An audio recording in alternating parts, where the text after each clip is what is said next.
Genesis chapter 26. Now there was famine in the land, beside the former famine that was in the days of Abraham. And Isaac went to Gerar to Abimelech, the king of the Philistines. And the Lord appeared to him and said, Do not go down to Egypt, dwell in the land of which I shall tell you. Sojourn in this land, and I will be with you and will bless you. For to you and to your offspring I will give all this land, and I will establish the oath that I swore to Abraham your father. I will multiply your offspring as the stars of the heaven, and I will give to your offspring all this land, and in your offspring all the nations of the earth shall be blessed. Because Abraham obeyed my voice and kept my charge, my commandment, my statutes, and my laws. So Isaac settled in Gerar. When the men of the place asked him about his wife, he said, She is my sister. For he feared to say, My wife, thinking lest the men of the place should kill me because of Rebekah, because she was attractive in appearance. When he had been there a long time, Abimelech, king of the Philistines, looked out of a window and saw Isaac laughing with Rebekah, his wife. So Abimelech called Isaac and said, Behold, she is your wife. How then could you say, She is my sister? Isaac said to him, Because I thought, lest I die because of her. Abimelech said, What is this you've done to us? One of the people might easily have lain with your wife, and you would have brought guilt upon us. So Abimelech warned all the people, saying, Whoever touches this man or his wife shall surely be put to death. So Isaac sowed in that land and reaped in the same year 100-fold. The Lord blessed him, and the man became rich and gained more and more until he became very wealthy. He had possessions of flocks and herds and many servants, so that the Philistine envied him. Now the Philistine has stopped and filled the earth, all the wells that his father had dug in the days of Abraham, his father. And Abimelech said to Isaac, Go away from us, for you are much mightier than we. So Isaac departed from there and encamped in the valley of Gerar and settled there. And Isaac dug again the wells of water that had been dug in the days of Abraham his father, which the Philistine had stopped after the death of Abraham. And he gave them the names that his father had given them.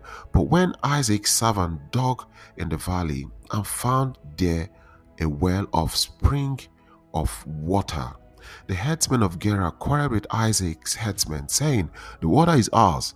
So he called the name of the well Esek, because they contended with him. They dug another well, and they quarreled over that also. So he called the name Sitnah, and he moved from there and dug another well, and they did not quarrel over it. So he called its name Rehoboth, saying, From now the Lord had made room for us, and we shall be fruitful in the land. From there he went to Beersheba, and the Lord appeared to him in the same night and said, I am the God of Abraham your father. Fear not, for I am with you, and you will be blessed. You will multiply your offspring for my servant Abraham's sake. So he built an altar there and called upon the name of the Lord and pitched his tent there. And there Isaac's servants dug a well.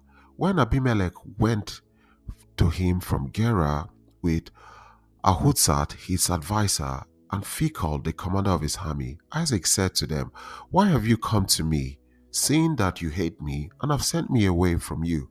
They said, We see plainly that the Lord has been with you. So we said, Let there be a sworn pact between us, between you and us, and let us make a covenant with you that you will do us no harm, just as we have not touched you and have done to you nothing but good, and have sent you away in peace. You are now blessed of the Lord. So he made them a feast, and they ate and drank. In the morning they rose early and exchanged oaths, and Isaac sent them on their way, and they departed from him in peace. The same day, Isaac's servants came and told him about the well that they had dug, and said to him, We found water. He called it Sheba. therefore the name of the city is Beersheba to this day. When Esau was 40 years old, he took Judith, the daughter of Beri the Hittite, to be his wife, and Basemat, the daughter of Elon the Hittite, and they made life bitter for Isaac and Rebekah. So, guys, this is Genesis 26. So, this 26 talks on God's faithfulness in renewing the Abrahamic covenant with Isaac during famine, commanding him to stay in Canaan rather than to go to Egypt. Despite Isaac's fear based on deception regarding his wife Rebekah and conflict with the Philistines over well, God blesses him with immense prosperity. Now, key things to notice here, as I said before, was God's covenant faithfulness. So God appeared to Isaac to confirm that he promised Abraham and that his descendants, will be blessed and they will be nations, numerous in number. Now we could see obedience in trial. Despite the famine, Isaac obeys God's directive to stay in Gerar, that is the land of the Philistines, instead of going to Egypt, highlighting his total reliance on God in difficult times. We could see also Isaac human's frailty. Just like his father Abraham, Isaac lies about his wife Rebekah being his sister out of fear, showing that he too he was prone to weakness. Now we could see conflict and peace because the Philistines, were jealous of Isaac prosperity because we saw that he was blessed in 100 folds. Block wells of water his father dug.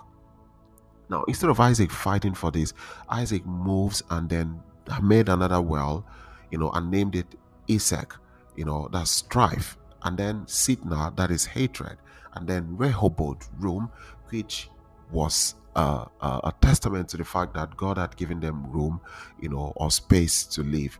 And then you could see the seed of promise because the chapter emphasizes the blessing that includes the promised land and the multiplication of the offspring that are going to be continued through Isaac as the chosen heir instead of Ishmael. So, guys, this is the end of Genesis 26. Till the next chapter, stay blessed and the Lord bless you.